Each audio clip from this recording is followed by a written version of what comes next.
Isolating your acoustic drum set can be one of the best ways to improve the mix of your worship band and reduce the number of "it's too loud" complaints from the senior citizens in your church. In this video, I'm gonna walk you through a mostly DIY drum isolation setup that's budget friendly, coming in at less than $500, and we've been using it for over 2 months now at our church, getting phenomenal results with the amount of isolation we can get, which helps us achieve a much better mix. I'm gonna walk you through both the materials and process we use to build this drum isolation booth, and you'll see how you don't have to spend thousands of dollars to isolate the sound of your acoustic drum set for your worship band. Coming up.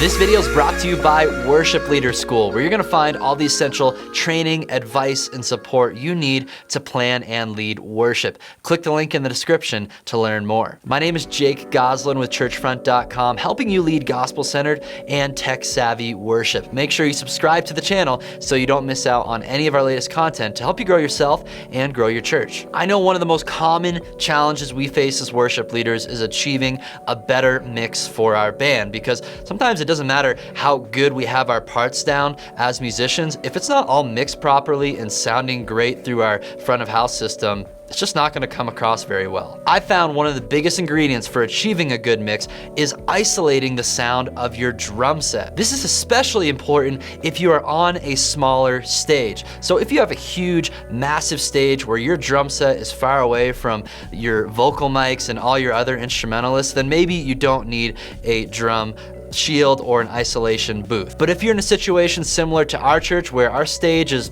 big enough but not huge, and you're experiencing a lot of bleed from your drums into the vocal mics, well, a drum shield or a full isolation booth is gonna help you out a ton. When we started Mission Lakewood Church a year ago, at first we just had a 4-foot drum shield, and we thought that would be sufficient. But over the past few months, as we've tried to dial in our mix, we found that the drums were just overpowering everything. And I just wanna say there are a few ways to help reduce drum volume on stage. You can get really thin cymbals that aren't as loud as big, thick cymbals. You can get thinner sticks for your drummer, and you can just tell your drummer, hey, you need to play to the room, you need to play lighter. And it wasn't because our drummer was overplaying. We had our drummer, Luke, playing as softly as he possibly could, and we're like, it's still too loud, and he's like, I don't know what to do. So it was frustrating for him, it was frustrating for me and my sound guys, and we just had a really difficult time figuring out, why are the drums just not sounding right? Why are the drums overpowering the mix? And then one day, I made a multi-track recording of our worship set, meaning I could hear what was coming through every single mic, every single channel on our board. And when I went to mix down that multi-track recording, I discovered there was so much mic bleed going on from the drum set into our vocal mics, and that was the issue. And I wanna show you this. So here's a clip from the Sunday I recorded with our shorter drum shield, and you're gonna hear just my vocal channel. I'm not including any other channels in this mix. You're hearing just my SM58 beta capturing all the audio from the stage.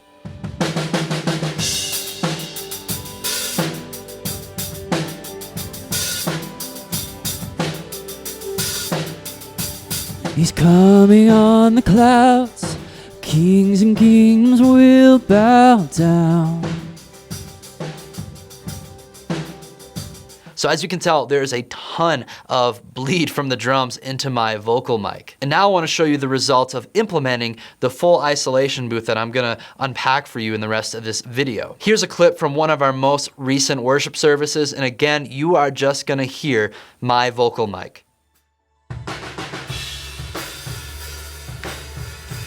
Good morning, welcome to Mission Lakewood. Let's do some singing together. This is the day that you have made.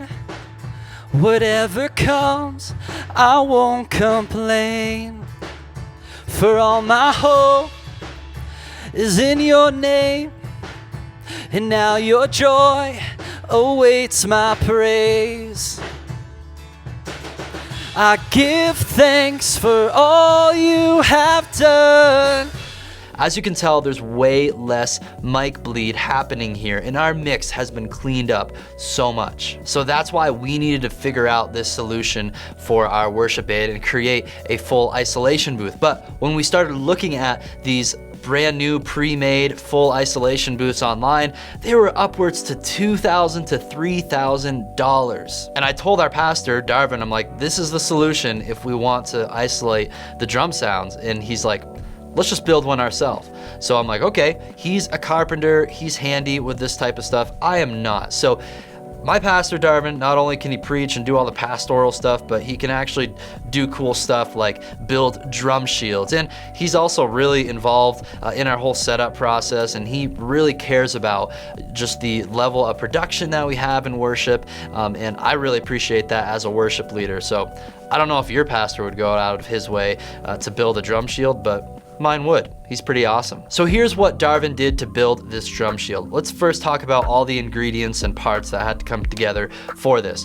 First, we wanted to get the primary front shield purchased. We had a 4-foot shield, and I told Darvin we should get one that's like 6 feet, and then we need to put a lid on top. So we went onto Amazon, we found a 6-foot drum shield. I'm gonna include a link to all of these pieces of gear in the description of this video. And we found the drum shield that we wanted to get. It was only like $288 with $88 shipping. So let's say it was $400 once shipping and all that is said and done. So for $400, we had a 5-panel, 6-foot drum shield. And this is why I call this setup a DIY-ish, because we're already purchasing a pre-made drum shield for our front isolation. We figured it was totally worth it to get a pre-made shield so we didn't have to spend the time or money on just raw panels of plexiglass and then have to cut them to our dimensions. This plexiglass shield comes with plastic hinges, and I'm not a huge fan of these hinges, especially because they always kind of fall off, they come apart,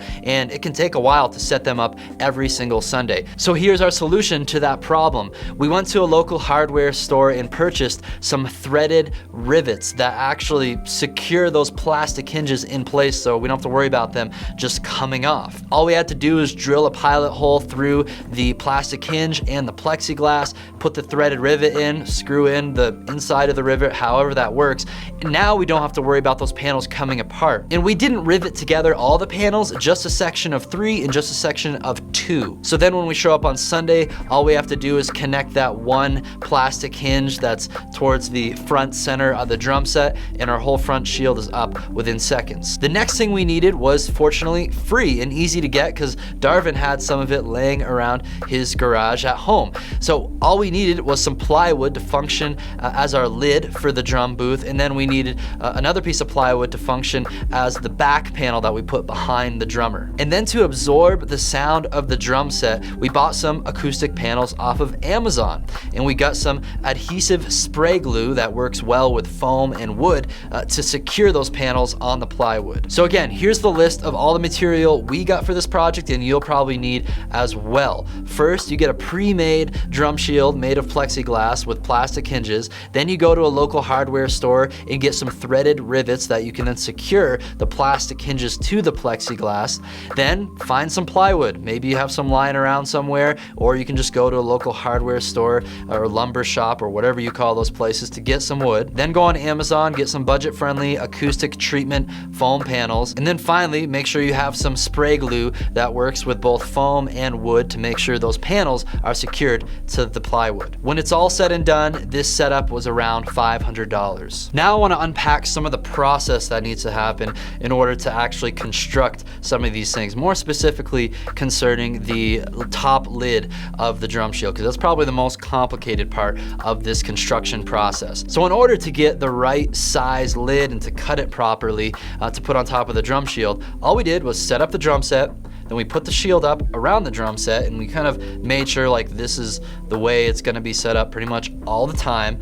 And then we put the plywood on top of the drum shield, and then we just traced using a permanent marker around the drum shield and drawing onto the plywood. So then when Darvin got back to his garage where he made all this stuff, he was able to grab a circular saw and then just go around that line that he traced to have the proper size. When Darvin made this, he did it pretty quickly, and he just kind of eyeballed the whole thing after he had traced the line around. It may be a good idea to create a 1/2 inch setback from where the plexiglass is gonna touch the plywood to the front of the plywood, because Darvin wanted to make sure that it was gonna be really secure when it rested on top. So he created what I call this little channel or something like that around the front edge of the lid. And he did this by just cutting 2 pieces of 1/2 inch plywood and gluing or screwing those on top of the lid. So now when you place it on there, it kind of fits in there nice and snug and securely. And then of course, when everything's all cut and made, I'd recommend just grabbing some black spray paint, painting everything black. It's probably gonna look the best. And when you put the acoustic panels on the lid and the back panel behind the drummer, make sure you use adhesive spray that works with foam and wood. So it's on there snug and you're not gonna have a bunch of foam falling on your drummer. I think our back panel is around 3 feet wide and 6 feet long, and we put the acoustic treatment on it, and it just rests behind our drummer on one of our trusses that we have. I was a bit surprised to learn that we needed to have a back panel behind the drums, but it makes sense because the drummer plays, the sound probably bounces off the front shield and then back at him, and then it's gonna hit the wall behind your drummer, so you wanna make sure you have some absorption there as well. The final piece of our setup is kind of a bonus piece because I don't know if it's completely necessary, but we wanted to make use of some of the old panels we were using because they still work just fine. They just weren't as tall as we needed them to be. We wanted to create a complete enclosure from the drummer's left side facing the rest of the stage. So we connected 2 of those panels together like we did the other panels, put some rivets in there to make sure it was really secure and snug. Then we put some acoustic foam treatment on the inside of that, spray painted the back of it black, and we have this additional little panel to help reduce the amount of sound going onto our stage. So that's our drum isolation booth. Of course, it would be great to be able to drop $3 on a pre-made booth that probably has higher quality material and won't fall apart on us in the near future, but for the price that we paid for this, it was totally worth it. And making small repairs to the booth here and there is not going to be that difficult because it's so simple and very few things can actually go wrong with it. And now I'm so happy that our mix sounds so much better. We're not having a bunch of the drums bleed onto the stage into the congregation. I can actually hear myself better as a singer because I don't have the drums coming into my microphone. That was a huge issue before we had this setup. If you decide to implement this setup at your church, and if you have questions, let me know below in the comments. I'm gonna include links to all the material and gear that I talked about in this video below in the description. If you want a complete list of all the gear we use in our worship ministry, then you're gonna wanna download my worship ministry toolkit, also linked below this video. Finally, if you're a worship leader who needs more help and support as you plan and lead worship, go check out worshipleaderschool.com. It's a membership site for worship leaders where you're gonna find all the essential training, advice, and support you need to plan and lead worship. We have online courses, we got a community forum, and you can actually receive real-time help from me in one of our weekly office hour sessions that I host. So go to worshipleaderschool.com to learn more. Thanks so much for watching. If you found this video helpful, hit that thumbs up button and share it with your friends in ministry. You can check out some related videos right over here. And don't forget to subscribe to the Churchfront channel so you can continue to receive all of our latest content to help you grow yourself and grow your church.